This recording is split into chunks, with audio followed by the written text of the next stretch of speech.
Welcome inside our San Francisco studios. It's Football Weekly, the digital edition. Yogi Roth, Rick Neuheisel, Mike Yam with you. It's all about smiles because I know if there's one person who is a social media maven, it would be is you. me. Yes, it is you, Yes, Rick it Neuheisel. is. We have been asking folks via social media platforms, Facebook, and of course on Twitter at Pac-12 Networks, and yes, it is plural, to fire off some questions to you guys. And one of our first ones that was asked was to both of you, and it's about Colorado. I know we've spent some time talking about the Buffs.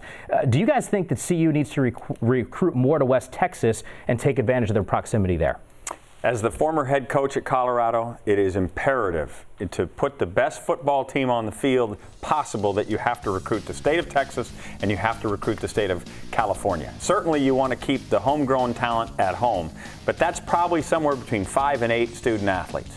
After that, after you've corralled those 5 to 8 and hopefully done a great job of keeping them right there wearing black and gold, you need to go into the state of Texas and into the state of California and bring them to the romantic city of Boulder, Colorado, and show them all that can be done both in the classroom and on the field, and make sure that they understand they are going to be the pillars of a new Colorado program and a new destiny of success. I like it. I think the other thing they need to do in the administration, you got to get a game against a school from Texas. Play Texas, Texas Tech, TCU. 100%. Because if you're a recruit in Texas right now in the Pac-12, you're never going to get a home game if you're a parent. So you got to give them a reason, whether it's a game at Cowboy Stadium, something that's attractive to a Texas kid. So why they want to go there? So 100% accurate right there, my friend. Let's go to Facebook here. One of the other questions we got: what school in the South Division has the most recruits that will make an immediate impact for the field next year?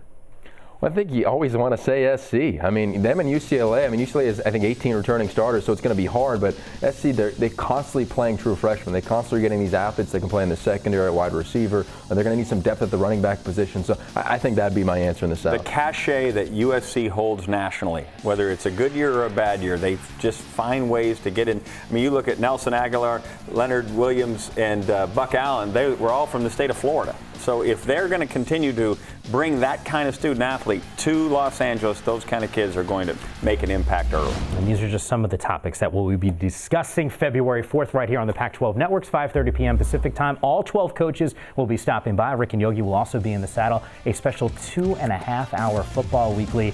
And once again, it's Wednesday night. For Rick and Yogi, I'm Mike. We will see you then.